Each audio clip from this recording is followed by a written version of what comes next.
Era uma noite de lua cheia, daquelas em que o céu parecia uma pintura sem fim, cheia de mistérios e sombras. Eu morava em uma pequena vila nos arredores de Quixadá, no interior do Ceará, onde a vida seguia simples, como sempre foi.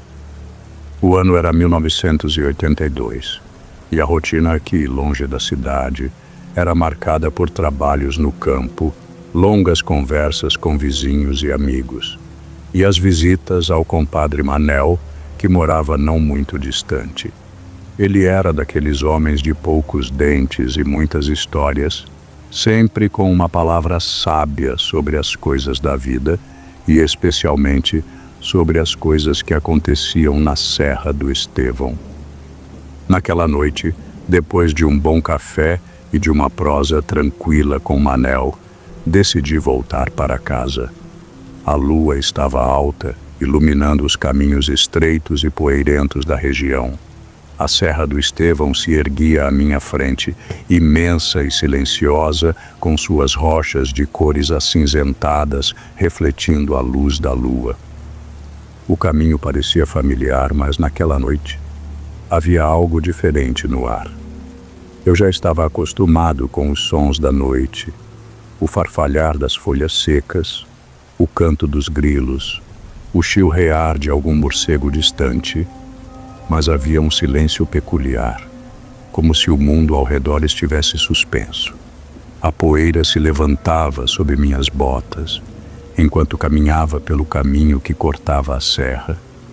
O cheiro da terra, misturado ao ar fresco da noite, me trazia uma sensação de calma, como se tudo estivesse no seu devido lugar. No entanto, à medida que eu avançava, uma estranha sensação de solidão começou a se instalar em meu peito. O caminho, que antes parecia tranquilo, agora parecia mais estreito, mais solitário. Eu tentava afastar esse sentimento, mas a quietude ao redor se intensificava a cada passo. O céu, antes claro e iluminado, parecia ganhar uma tonalidade mais escura à medida que eu subia a serra. O vento que passava pelas pedras trazia consigo um presságio, algo que eu não sabia explicar. Mas naquele momento eu sabia que algo estava prestes a mudar. A cada passo que eu dava na estrada estreita da Serra do Estevão, o silêncio parecia se intensificar. O vento, antes suave, agora era quase inexistente, deixando o ar abafado, como se a própria noite tivesse se fechado ao meu redor. Eu segui o caminho com a mente já um pouco cansada da longa conversa com o compadre Manel, pensando nas coisas simples da vida, nas dificuldades do campo, e no quanto o tempo parecia se arrastar naquelas noites solitárias. Foi então que algo estranho quebrou a quietude. Primeiro, foi apenas um leve som, algo que poderia ser o passo de um animal, talvez uma raposa ou algum bicho que se aventurasse pelas pedras. Mas logo o som se tornou mais nítido, mais pesado, como o trote de um cavalo. Eu parei por um momento, tentando discernir o que estava ouvindo. Olhei para trás, mas não vi nada além da escuridão que se estendia atrás de mim, engolindo tudo o que eu conhecia. Respirei fundo e dei um passo à frente, tentando afastar o desconforto que se formava no meu peito. Mas o barulho aumentou. Não era um simples trotar de cavalo, era algo maior, mais pesado, como se o chão fosse afetado por cada passo daquele ser que se aproximava. Eu acelerei o passo, tentando ignorar, mas a sensação de que algo me seguia era inegável. O som estava cada vez mais próximo, e o peso de cada batida parecia ecoar na minha alma. O vento agora não vinha mais da direção que eu esperava, e a estranha sensação de que alguém ou algo estava observando me tomou com força. O medo começou a me envolver, e sem pensar duas vezes, comecei a andar mais rápido, sentindo os passos pesados atrás de mim, como se um gigante estivesse me seguindo na calada da noite. Eu não olhei mais para trás, mas sabia que não estava sozinho naquelas sombras. Eu já não aguentava mais o som dos passos pesados atrás de mim. O rastro vinha mais forte a cada segundo, e a sensação de que algo estava prestes a me alcançar me paralisava. Foi quando, sem mais nem menos, eu decidi olhar para trás, esperando ver qualquer coisa que explicasse aquele tormento. Mas o que vi não tinha explicação. Um cão negro surgiu das sombras, como uma aparição do inferno. Ele era imenso, muito maior do que qualquer cachorro que eu já tinha visto. Seus olhos ardiam como brasas, brilhando com uma intensidade que cortava a escuridão da noite. A boca do bicho espumava, e o uivo que emitiu fez o chão tremer, como se o próprio vento tivesse se tornado um monstro. O som ecoou nas pedras da serra, fazendo o ar se fechar em torno de mim. O cão da ladeira não se aproximava como um simples animal. Ele vinha com uma presença aterradora, como se estivesse ali com um propósito sombrio. O cheiro que exalava dele era forte, fétido, um odor de enxofre, como se ele fosse feito de fogo e trevas. O pavor se instalou em minha garganta, e meu corpo, de tão paralisado, quase não conseguiu reagir. Eu tentei dar um passo, mas não conseguia mexer as pernas. O bicho estava ali, diante de mim, como se fosse a própria morte esperando me devorar. Aquela visão me congelou. Eu sentia o medo rasgar minha alma, e tudo o que conseguia fazer era olhar para os olhos vermelhos que queimavam em minha direção. O uivo se intensificou, e algo dentro de mim se quebrou. Eu sabia que se não fugisse seria o fim. Com o coração batendo como se fosse sair pela boca, finalmente tomei coragem e comecei a correr.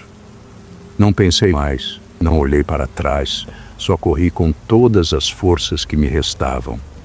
O cão continuava atrás de mim, e eu sabia que a distância entre nós diminuía a cada passo. Eu corri como nunca na minha vida, as pernas pesadas, o coração batendo descontrolado no peito. Cada passo parecia ser o último, e o chão pedregoso da serra parecia me tragar, dificultando ainda mais minha fuga. O vento cortava o meu rosto, frio como uma lâmina, mas o calor do pavor me envolvia com força. O uivo do cão da ladeira, agora mais alto e mais próximo, ressoava no meu ouvido como um grito da própria morte. Cada vez que ele se aproximava, parecia que o chão tremia sob meus pés, e a presença dele se tornava insuportável. Eu podia sentir o cheiro de enxofre, forte e sufocante, envolto na noite, como uma névoa densa que não me deixava respirar. O cheiro se misturava ao suor frio que escorria pelo meu rosto, mas eu não parava. O pavor tomava conta de mim de tal forma que eu mal conseguia pensar. Cada pedra que encontrava no caminho me fazia tropeçar, e por mais que eu tentasse correr mais rápido, o cão parecia sempre estar um passo atrás, como se soubesse exatamente onde eu ia. Eu olhava para os lados, tentando encontrar uma saída, mas não via nada além de escuridão e sombras que dançavam ao ritmo do vento. Eu não ousava olhar para trás, mas sabia que ele estava lá, com os olhos ardendo, pronto para me alcançar. Eu quase caí algumas vezes, o corpo exausto e a respiração já pesada demais. O medo me dizia que eu não ia conseguir, que aquela seria a última corrida da minha vida. Mas no fundo, uma pequena chama de esperança se acendeu quando vi, à distância, a luz fraca da minha casa. Era uma visão pequena, quase insignificante, mas naquele momento ela representava tudo o que eu mais desejava: segurança. Sem perder tempo, acelerei o passo, fazendo o possível para não olhar para trás. A luz da casa parecia se afastar e se aproximar ao mesmo tempo, como se eu nunca fosse alcançar aquela proteção. O cão estava ali, logo atrás. Quando finalmente cheguei à porta de casa, minha mão tremia tanto que quase não consegui bater. O som das minhas batidas parecia abafado, como se o silêncio da noite tentasse engolir tudo. Minha esposa, Dona Maria, abriu a porta assustada e eu mal consegui dizer uma palavra. Empurrei a porta com força, quase derrubando-a, e entrei sem olhar para trás. Ela, confusa, perguntou o que havia acontecido, mas eu não conseguia responder. Apenas trancava a porta, com os olhos fixos na escuridão lá fora. Meus pés estavam pesados e eu me encostei na parede, ofegante. O ar dentro da casa parecia mais denso, mas não de forma acolhedora. O medo ainda se agarrava a mim e meu corpo exausto não conseguia se acalmar. O cão da ladeira não estava mais ali, mas a sensação de que ele ainda me vigiava, esperando, me fazia tremer por dentro. Sentei-me à mesa, tentando recuperar o fôlego, mas o coração continuava batendo acelerado. O silêncio que havia tomado a casa parecia se expandir, tornando-se ainda mais opressor. Fiquei ali, pensando no que tinha visto. O que era aquele ser? Um animal? Não, não havia nada de natural nele. Lembrei-me das histórias que meu avô costumava contar sobre o cão da ladeira, uma criatura maligna que surgia nas noites de lua cheia para perseguir os incautos. Será que tudo aquilo era real? Eu não sabia, mas o medo não passava. Eu estava em segurança, mas sabia que o pior ainda estava por vir. No dia seguinte, o cansaço que me tomava não era apenas físico, mas uma exaustão que vinha de dentro, uma sensação de que algo muito mais profundo havia se desencadeado na noite anterior. Eu sabia que precisava de respostas, então fui até a casa do compadre Manel em busca de algo que explicasse o que acontecera. O velho sempre soubera mais do que dizia, e agora eu precisava ouvir o que ele tinha a contar. Quando cheguei, Manel estava sentado na varanda, fumando o cachimbo com um semblante sério. Ao me ver, ele levantou a cabeça e soube logo o motivo da minha visita. "O que aconteceu, Zé Fausto?" Ele perguntou, com uma calma que só os velhos têm. Relatei tudo o que vivi: a perseguição, o cão, o cheiro de enxofre e o uivo infernal. Manel ouviu sem interromper, seu olhar fixo no horizonte, como se esperasse que eu terminasse de falar para então abrir sua boca. O silêncio pairou entre nós, e por um momento parecia que o tempo havia parado. "Esse cão não é qualquer bicho, Zé. Não é um animal, e nem um pesadelo", disse ele, a voz grave e pesada. "É o cão da ladeira, uma entidade antiga que persegue quem se atreve a cruzar seu caminho nas noites de lua cheia. Há muitos anos, dizem que ele foi colocado ali por forças do mal, ligadas ao diabo. Ele caça, mas nunca deixa a presa escapar."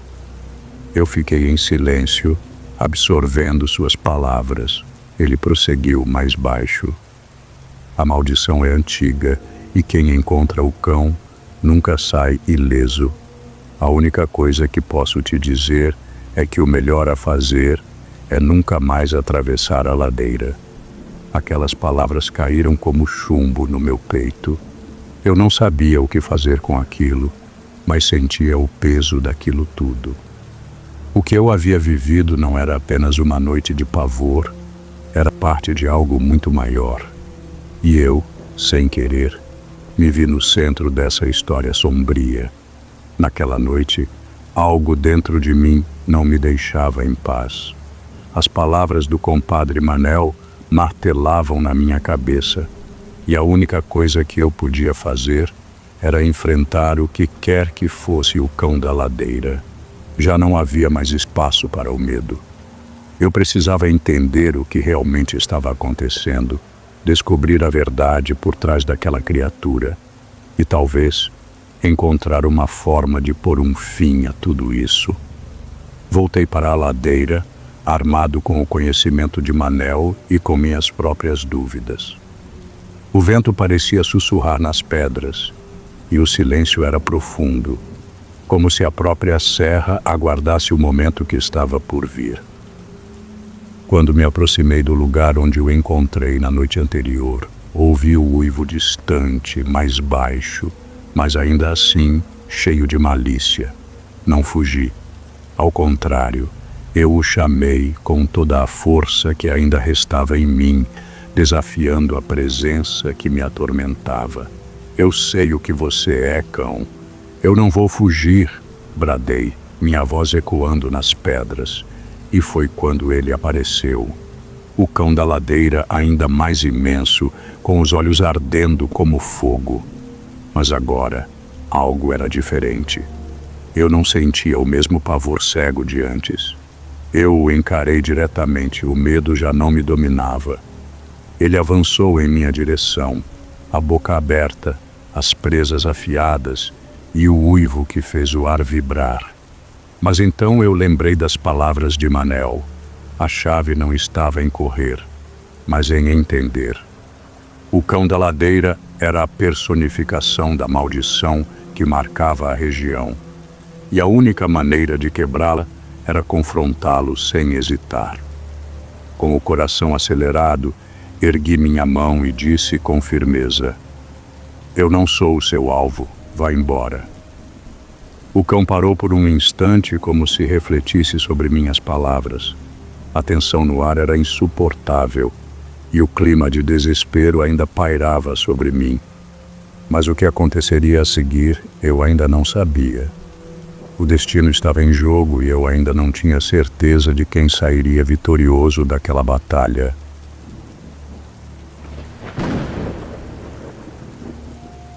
Canindé, Ceará, 1985. Eu morava sozinho no sítio de meu falecido pai. O lugar, agora desolado, já fora o lar de uma grande família, mas com o tempo a casa velha se desgastou e se tornou apenas uma lembrança do passado. A telha caída, os galhos secos das árvores, tudo ali exalava uma sensação de abandono. O vento, que nunca parecia cessar, cortava o ar com um som de lamento, como se o próprio campo chorasse por algo perdido. O sítio ficava distante de tudo e de todos. A cidade, lá longe, parecia um outro mundo. Não se ouvia nada além do sopro do vento e o canto das aves noturnas. Às vezes, sentia a solidão pesando sobre mim como uma manta fria, mas tentava ignorar. A casa, por mais simples que fosse, havia sido o lar de meus pais por tantos anos. Agora, restava-me apenas o silêncio e as paredes desgastadas, como se o tempo tivesse deixado sua marca de forma cruel e implacável. Nos primeiros dias após a morte de meu pai, eu tentava encontrar conforto nas coisas que ele deixara. Contudo, conforme as noites avançavam, algo parecia mudar. Pequenos sons começaram a me perturbar. Um estalo vindo da cozinha, o leve farfalhar de uma porta que balança com o vento, mas com um ritmo estranho, quase como se alguém a estivesse empurrando suavemente. À noite, o vento se intensificava e eu sentia o ar gelado invadir os cômodos da casa. Quando a madrugada chegava, os sons se tornavam mais intensos. Mas eu tentava não prestar atenção, pois sabia que a solidão poderia pregar peças em minha mente. Mas apesar de minha tentativa de ignorar, havia algo ali, naqueles velhos corredores, que não conseguia explicar. Algo que não pertencia a mim. Algo que, com o tempo, eu teria que enfrentar. Naquela noite, a ventania parecia mais forte do que nunca. O vento cortava o céu com uma violência quase sobrenatural, uivando pelas frestas das janelas, como se quisesse invadir a casa e engolir tudo em seu caminho. Eu estava sozinho, sentado na cozinha, tentando me concentrar nas tarefas, mas algo na escuridão me fazia sentir uma inquietação crescente.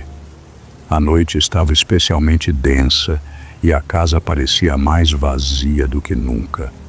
Foi quando de repente ouvi uma voz, fraca, arrastada, chamando meu nome.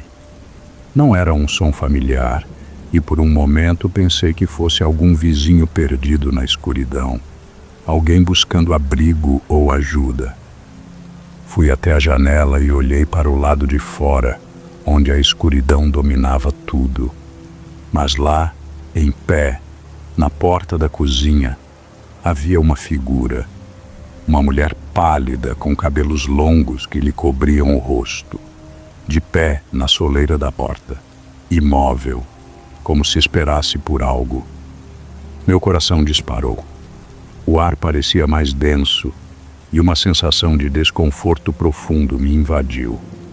Não sabia o que fazer, mas a voz, agora mais clara e insistente, chamou novamente. Era como se estivesse me forçando a abrir a porta. O medo me paralisava, mas algo dentro de mim, uma urgência primal, me fez agir rápido.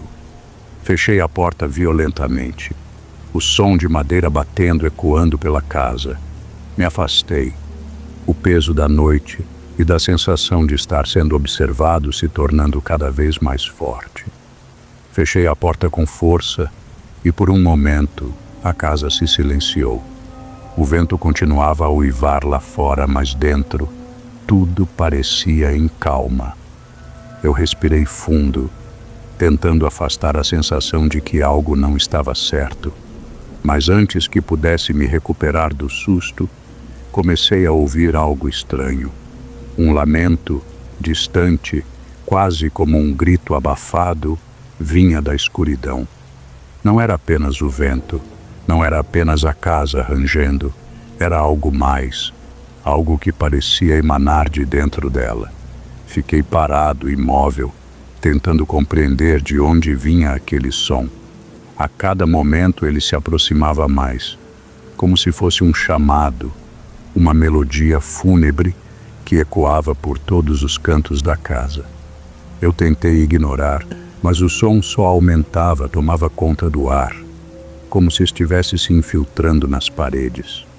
O frio começou a crescer e o ambiente se tornou ainda mais opressor, como se uma presença invisível estivesse me observando, esperando por algo. O lamento persistiu por horas. Eu me movia pela casa, tentando fechar todas as portas, trancar todas as janelas, mas o som nunca parava. Não podia ser minha mente, não podia ser delírio. A sensação de ser seguido, de estar sendo observado, me consumia. O lamento parecia me perseguir. Quando finalmente, exausto, me arrastei para o quarto e deitei, tudo cessou. O silêncio da casa me envolveu, mas era um silêncio pesado, carregado de algo que eu não conseguia nomear. No amanhecer, ao sair, vi algo que me gelou a espinha. Marcas de pés descalços estavam espalhadas na areia ao redor da casa. Não havia explicação. Eu tentei racionalizar, mas não consegui me livrar da sensação de que não estava mais sozinho. No dia seguinte, movido pela necessidade de entender o que havia ocorrido, decidi procurar um velho morador da região. Seu nome era Seu Vicente, um homem de poucas palavras e um olhar que carregava o peso dos anos. Ele me conhecia desde criança e sabia das histórias que circulavam pelas terras. Quando mencionei a figura da mulher na porta e os lamentos, ele apenas ficou em silêncio por um longo momento, antes de começar a falar, com a voz grave e pausada, como quem compartilha um segredo que poucos devem conhecer. Essa mulher que você viu, meu filho, é a Dama da Serra, disse ele, olhando-me com um semblante sério. Ela aparece nas noites de tempestade, quando o vento sopra forte e o céu se escurece. Dizem que ela é o espírito perdido, que anda pela serra à procura de crianças que se perdem no mato. Ela os leva, desaparecendo com eles, sem deixar rastros. Ele me contou mais sobre a lenda, sobre como os moradores evitavam a serra durante os dias de vento, temendo o que poderia acontecer. A mulher, de aparência pálida e cabelos longos, estava sempre à espreita, esperando a oportunidade certa para levar quem se atrevesse a cruzar seu caminho. A história era sombria, cheia de detalhes assustadores. Mas enquanto ele falava, algo dentro de mim se agitava. As marcas na areia, o lamento que ecoava pela casa. Talvez eu tivesse sido o próximo alvo da dama. A dúvida me consumia, e uma sensação de pavor tomou conta de meu ser. Eu não sabia mais o que acreditar. Determinado a entender o que estava acontecendo e a confirmar se a Dama da Serra era real, decidi investigar a fundo. Passei os dias seguintes pesquisando nos poucos registros antigos que ainda estavam guardados na cidade. Não encontrei muito, apenas algumas menções vagas a desaparecimentos de crianças ao longo dos anos, sem explicação clara. A maioria dos moradores falava da mulher como se fosse uma história para assustar os mais jovens, mas algo dentro de mim dizia que havia mais naquela lenda do que eu queria admitir. Conversei com outros velhos moradores que pareciam relutantes em falar sobre o assunto. Alguns diziam que era melhor deixar a história morrer. Outros, com um olhar distante, confirmavam em silêncio os relatos. Foi então que decidi visitar o local onde muitas dessas crianças haviam desaparecido, perto de um antigo riacho nas margens da serra. A vegetação estava densa e o vento, como sempre, parecia mais forte ali. Enquanto caminhava pela área, algo chamou minha atenção. Pequenos objetos pessoais e pedaços de roupas, quase desintegrados pelo tempo, estavam espalhados pelo chão. Ao me aproximar, vi que eram coisas que pertenciam a crianças desaparecidas. Um sapato pequeno, um pedaço de camisa. O frio na espinha foi imediato. Aquelas peças não eram meros vestígios, mas provas de que algo muito real estava acontecendo. Aquele encontro com os objetos me fez entender, de maneira aterradora, que a Dama da Serra não era apenas uma história antiga. Ela existia. E eu poderia ser o próximo alvo. Naquela noite, sem a lua para iluminar o caminho, decidi enfrentar o que havia me atormentado por tanto tempo. Fechei todas as portas e janelas da casa, bloqueando qualquer brecha por onde a ventania pudesse entrar. Estava determinado a descobrir a verdade, ou pelo menos, a dar um fim àquela sensação de pavor. O vento já começava a se intensificar e a casa se enchia com aquele som familiar, como se as paredes estivessem sendo pressionadas por uma força invisível. A ventania não demorou a crescer e, como se fosse um sinal, ouvi o chamado.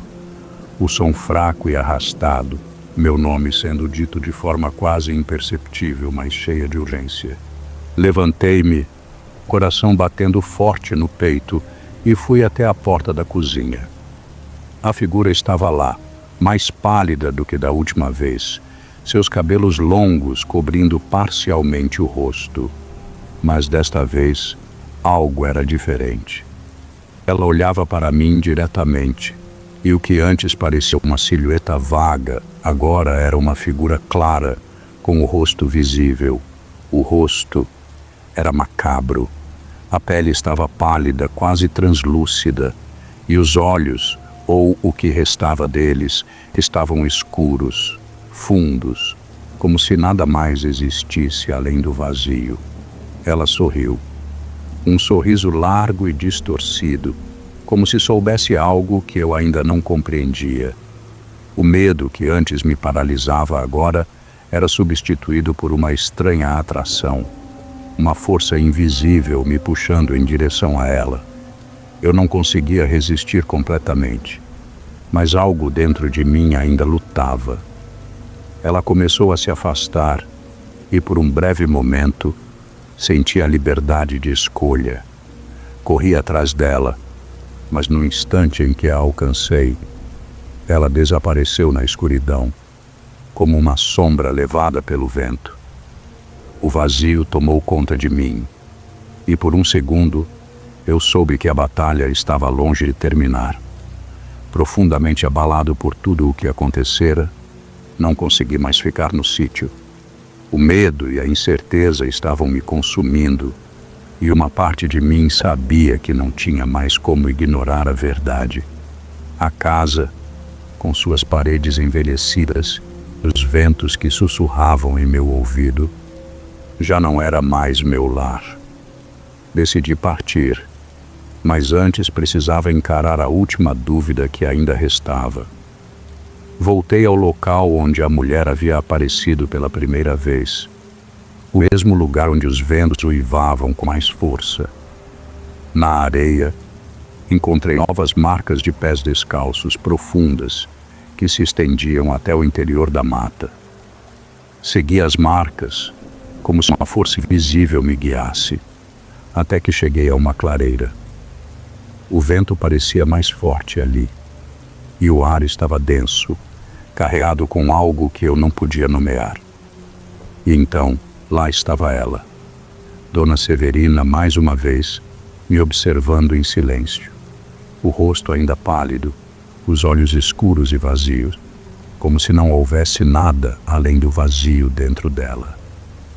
Ela não se moveu, não falou uma palavra. Ficou apenas me encarando, como se esperasse algo de mim. Mas finalmente eu entendi. Ela não levava apenas as crianças perdidas. Ela levava todos que se atreviam a procurar por ela. Todos que buscavam respostas para um mistério que não deveria ser desvendado. Um arrepio percorreu minha espinha. E sem dizer nada, virei as costas e fui embora. Eu sabia que não voltaria. O sítio, a mulher, a lenda, tudo aquilo seria deixado para trás, mas no fundo, sabia que ela ainda me vigiava. No último olhar que lancei, vi Dona Severina desaparecer na bruma, como se nunca tivesse sido nada mais do que uma história esquecida. Mas eu sabia, ela nunca deixaria de existir. Era uma tarde abafada de outubro de 1980, quando comecei a caminhar de volta do roçado, depois de mais um longo dia de trabalho. O Crato, no Ceará, estava quieto, quase como se o próprio ar tivesse preguiça de se mover. A terra seca rangia sob meus pés, e o cheiro de capim queimado ainda pairava no ar. Lembrança das queimadas que tanto marcam o sertão. O céu estava limpo, mas o tempo, como sempre, mudava rápido naquela região. As nuvens começaram a se formar de repente, escurecendo tudo à minha volta. A pressa me fez acelerar o passo, não apenas pela distância que ainda precisava percorrer, mas por uma sensação estranha que parecia crescer em meu peito. Como se o vento fosse mais pesado e o silêncio mais profundo. Ao passar por um pequeno córrego, o barulho do vento me atingiu. Ele vinha de longe, carregando consigo um som que não me era familiar. Um uivo, talvez, ou um lamento abafado. Olhei para os lados, mas não havia nada que explicasse o que sentia. Era como se a natureza estivesse aguardando alguma coisa, como se tudo estivesse retido, esperando o momento de se soltar. Cheguei perto do açude velho, aquele lugar onde eu nunca gostava de ir à noite. Era ali que, quando criança, os mais velhos me contavam histórias sobre o caboclo d'água e como se deve evitar o local quando a noite se aproxima. Mas hoje, o que me chamou a atenção não foi o silêncio, nem o vento. Era uma luz azul, fraca, boiando na superfície da água. O coração disparou e uma sensação de desconforto me invadiu. Pensei que fosse alguém, talvez um pescador, mas ao me aproximar, a luz parecia flutuar por si só, como se fosse uma presença, não uma chama. O ar ficou mais frio e por um instante fiquei ali, parado, olhando. O que seria aquilo? A curiosidade me dominou, mas também o medo. Fiquei dividido, cauteloso, mas ao mesmo tempo decidido a investigar mais de perto. Aquela luz era o primeiro sinal de algo que eu ainda não compreendia.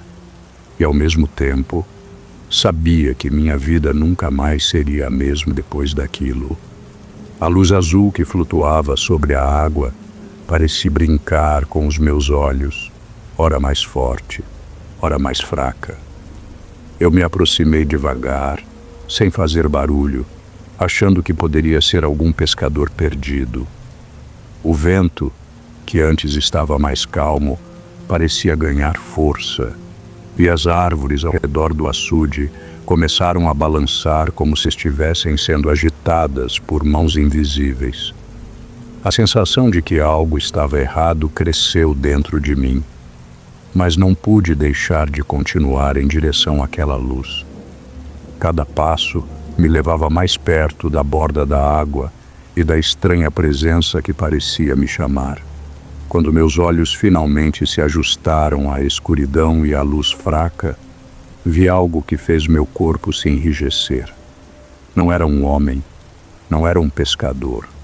Era uma figura monstruosa, metade humana, metade algo que parecia saído dos pesadelos. Seu corpo tinha uma cor esverdeada, como se estivesse em decomposição, e seus dentes afiados brilhavam na escuridão. Mas o pior de tudo eram seus olhos, fundos e sem vida, como duas cavernas escuras que refletiam nada. A criatura não se moveu, mas algo nela me fez perceber que estava me observando com uma atenção mortal. A luz que flutuava parecia emanar de seu corpo, e uma sensação gélida tomou conta do meu peito. O coração batia forte, mas algo dentro de mim me impelia a não fugir, a continuar ali, como se estivesse preso por uma força invisível. Foi então que ouvi sua voz, mas não da boca da criatura. Não, a voz veio dentro da minha cabeça, clara e precisa, como se tivesse sido sussurrada diretamente no meu ouvido. Tonho, sibilou a voz, e meu nome saiu de sua boca sem que ela se mexesse. Eu sabia que tinha feito algo terrível ao me aproximar, mas o medo me paralisou. Eu tentei dar um passo para trás, mas minhas pernas se arrastavam como se estivessem presas no chão. O ar ao redor de mim ficou mais denso, mais pesado. Senti algo como se 1000 olhos invisíveis me observassem, e o terror cresceu dentro de mim. Não era apenas o medo da criatura à minha frente, mas uma sensação de ser invadido, de não estar mais sozinho dentro de minha própria cabeça. Foi então que ouvi de novo a voz, suave e sibilante, mais próxima desta vez, como se estivesse ao pé do meu ouvido. Não era natural, não era humana. Eu te vejo, Tonho. Eu sei de todos os teus medos. Há muito tempo te observo. Aquelas palavras se enfiaram dentro de mim, cortando através dos meus pensamentos com uma precisão cortante. A voz não vinha de onde a criatura estava, mas da minha própria mente, como se estivesse se alimentando dos meus piores pesadelos. Meus braços tremiam. Eu queria correr, mas algo me prendia. Era como se o próprio solo estivesse me aprisionando, como se a terra, a água e o vento estivessem conspirando para que eu não fosse mais capaz de me mover. A luz azul à minha frente parecia brilhar mais forte e eu podia sentir uma presença, uma sombra imensa que se estendia ao meu redor. O caboclo estava mais próximo do que eu conseguia compreender. Eu forcei meu corpo a se mover, mas a vontade de fugir foi mais forte. Comecei a caminhar na direção da estrada, mas algo me puxava para trás. A sensação de ser seguido, de estar sendo devorado por algo invisível, se intensificava a cada passo. Minha mente estava se desfazendo e a risada distante, profunda, ecoava dentro da minha cabeça. A sensação de estar sendo observado era como um peso sobre os meus ombros. Uma presença tão real que parecia me esmagar.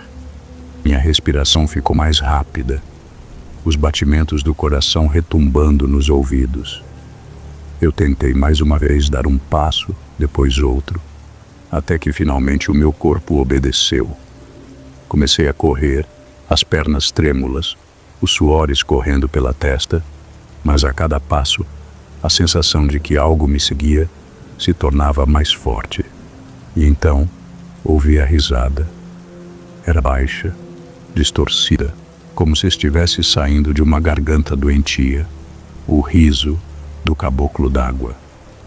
Quanto mais eu corria, mais a risada ecoava, se multiplicava, tornando-se uma tortura incessante dentro da minha mente. Ela parecia se infiltrar em cada pensamento, em cada movimento. O som era tão claro e tão distante ao mesmo tempo que eu não sabia mais se o estava ouvindo com os ouvidos ou com a alma. Olhei para a estrada à minha frente, desesperado para ver a minha casa, mas ela parecia estar cada vez mais distante, como se o caminho se esticasse sem fim. As árvores ao redor começaram a se mexer de forma errática, curvando-se como se estivessem vivas, como se estivessem sendo controladas por uma força maior. A luz azul que ainda pairava sobre o açude parecia agora refletir em cada galho, criando sombras que dançavam como espectros ao meu redor. A voz do caboclo se tornou mais nítida, mais insidiosa. Você não vai escapar, Tonho. Você não vai sair da minha terra. Ele falava diretamente na minha cabeça, sua voz afundando nas minhas entranhas como uma faca. A escuridão parecia me consumir, e eu sabia que algo estava prestes a me alcançar, me engolir. A cada respiração, o medo se tornava mais insuportável. Eu estava sendo perseguido por algo que não podia ver, mas sabia que estava lá, a me caçar, a me destruir. Enquanto corria, minhas pernas já não respondiam mais como antes. A cada passo, o ar ficava mais pesado, e a risada do caboclo se misturava com flashes de um passado distante que começavam a surgir em minha mente. Lembranças de minha infância, de tardes quentes à sombra das árvores, de minha avó sentada na beira do fogão, falando baixinho sobre as coisas que ninguém mais ousava falar. Ela sempre dizia, com voz firme, que o caboclo d'água era uma entidade antiga, guardiã do açude. Ele não tolerava os que desrespeitavam as águas, e a lenda dizia que, quando alguém perturbava seu domínio, ele os punia. Era uma presença imortal, que se alimentava dos mortos que o açude engolia, e enquanto eu corria, Essas histórias de minha avó se misturavam com a risada distorcida do caboclo e uma sensação de pavor me invadiu. Lembrei-me das palavras dos pescadores mais velhos, aqueles que nunca se atreviam a ir perto do açude quando a noite caía. Eles falavam de maldições, de como os mortos pareciam retornar das águas para cobrar o que lhes foi tirado. Mas o mais assustador foi quando uma lembrança mais antiga veio à tona, uma memória distante que envolvia minha própria família. Havia algo em meus ancestrais, algo que os ligava a essa entidade, um erro do passado, uma ofensa a esse espírito que havia trazido a ira do caboclo para a minha linhagem. Talvez o que estivesse acontecendo comigo não fosse apenas um azar, mas o peso de uma maldição que eu não sabia carregar. Eu cheguei ao limite de minha coragem. Não havia mais para onde correr. O açude estava diante de mim e o caboclo d'água, agora claramente em toda sua monstruosidade, me aguardava à beira das águas escuras.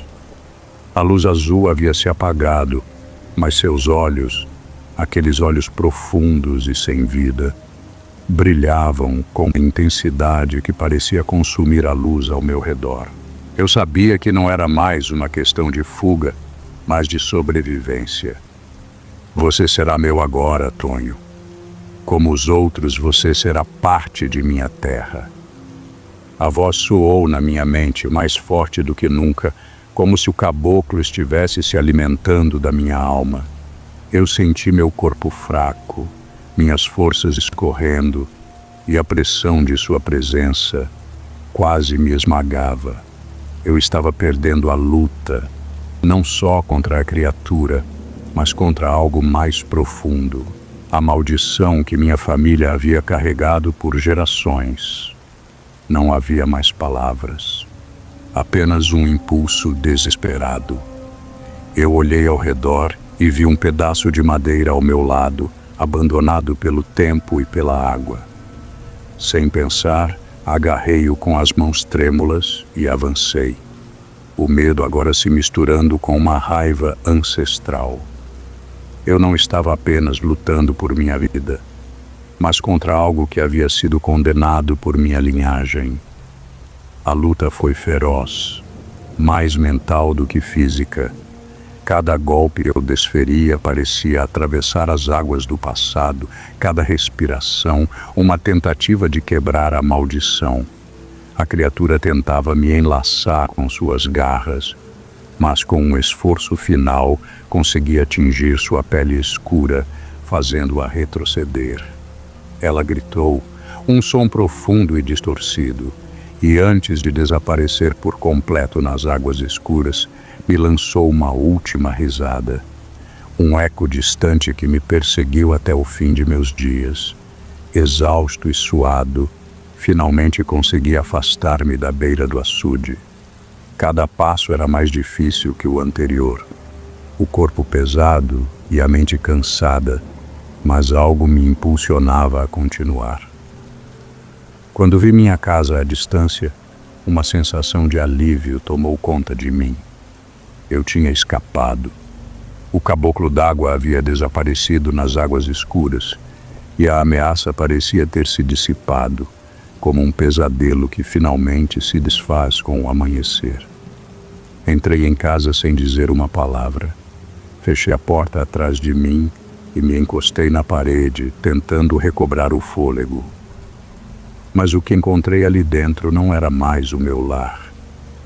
O silêncio parecia mais pesado, como se algo tivesse se instalado ali, algo que eu não podia ver, mas sabia que estava presente. Não era apenas o peso da minha própria exaustão, mas uma sensação mais profunda de que algo ainda me observava. A noite passou, mas os ecos da luta, da voz do caboclo, ainda estavam comigo. A maldição não havia acabado. Eu sentia em cada respiração, em cada movimento, que o espírito do açude ainda me perseguia. Ele poderia ter se escondido por agora, mas sabia que, mais cedo ou mais tarde, ele retornaria. Minha linhagem estava marcada, e o que havia acontecido ali, naquela noite, não era um fim. Olhei pela janela, na direção do açude, onde as águas escuras pareciam calmas e silenciosas. O vento soprou novamente, e entre os ruídos da noite, um sussurro se fez ouvir, suave, como um chamado distante. Não pude evitar. A sensação de que a criatura nunca realmente me deixara foi inconfundível. A luta não terminara. Ela apenas mudara de forma.